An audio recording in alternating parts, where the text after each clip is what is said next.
அரசுக்கு வழிகாட்டும் நெறிமுறை கோட்பாடுகள்ல சுதந்திர கொள்கையுடைய கடைசி அனைத்து சரத்துகளையும் நம்ம பார்க்க போறோம். பாருங்க, சுதந்திர கொள்கையில கடைசி ஒரு 4 சரத்துகள் இருக்கு. அந்த சரத்துக்கள் அரசுக்கு என்ன வழிகாட்டுது அப்படிங்கிறத நம்ம தெளிவா பார்க்கலாம்.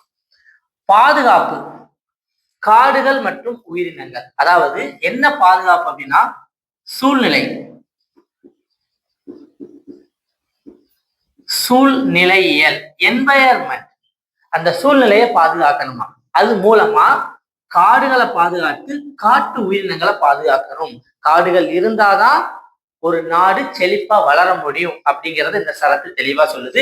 இந்த சரத்து பார்த்துக்கிட்டீங்க அப்படின்னா 48A.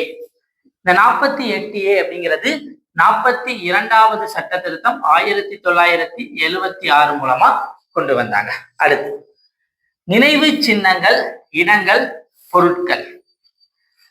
நம்ம நாட்டுல இருக்கக்கூடிய நினைவு சின்னங்கள் அல்ல பிற நினைவான இடங்கள் மற்றும் பார்த்துக்கிட்டீங்க அப்படின்னா மதிப்பு வாய்ந்த பொருட்கள், இத தேசிய முக்கியத்துவம் வாய்ந்தது அப்படின்னு அரசு அறிவித்து அதன் மூலமாக இந்த இடத்தை என்ன பண்ணணும் அப்படின்னா பாதுகாக்கணும் அப்படின்னு சொல்றாங்க. எல்லா விஷயத்தையும் இல்ல, எது ரொம்ப முக்கியமோ அதை அரசு அறிவிக்கணும் தேசிய முக்கியத்துவம் வாய்ந்தது என்று. இதை சொல்லக்கூடிய சரத்து 49. அடுத்து பிரித்தல், பொது சேவைகள், பப்ளிக் சர்வீசஸ். பப்ளிக் சர்வீசஸ்ல இருந்து ஏதோ ஒரு விஷயத்த பிரிக்கணும் அப்படின்னு சொல்றாங்க. வேற ஒண்ணும் இல்ல, நீதித்துறைய நிர்வாகத்துல இருந்து பிரிக்கணும். இது நம்ம ஆங்கிலேயர்கள் காலத்திலே பார்த்துக்கிட்டீங்க அப்படின்னா நம்மளுடைய ஃப்ரீடம் ஃபைட்டர்ஸ் ஆங்கில அரசு கிட்ட நீண்ட காலமாக வைத்த ஒரு கோரிக்கையாகும். இதை பார்த்துக்கிட்டீங்க அப்படின்னா இது சரத்து 50 இதை டெஃபனிஷன் பண்ணுது, இதை பத்தி சொல்லுது. அடுத்து உலகளவிய அமைதி மற்றும் பாதுகாப்பு.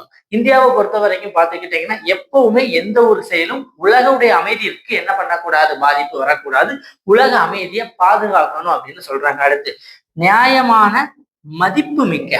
அது என்ன நியாயமான மதிப்பு மிக்க? உலக அளவுல நிறைய சட்டங்கள் இல்ல. நியாயமான மற்றும் மதிப்பு மிக்க அப்படிங்கிறது என்னதுன்னா நம்ம நிறைய நாடுகளோடு நட்பு கொண்டிருக்கிறோம். அந்த நாடுகள் கூட எல்லாம் நம்மளுடைய நட்பு எப்படி இருக்கணும் அப்படின்னா நியாயமானதாகவும் அதை மதிப்பு மிக்கதாகவும் கருத்தில் கொள்ள வேண்டும். அடுத்து மரியாதை. என்ன மரியாதை அப்படின்னு சொல்றாங்க அப்படின்னா மரியாதை அப்படின்னா என்னதுன்னா உலக அளவுல நிறைய சட்டங்கள் இருக்கும், ஒப்பந்தங்கள் இருக்கும், இதுக்கெல்லாம் இந்திய அரசு மரியாதை கொடுக்கணும்னு சொல்றாங்க.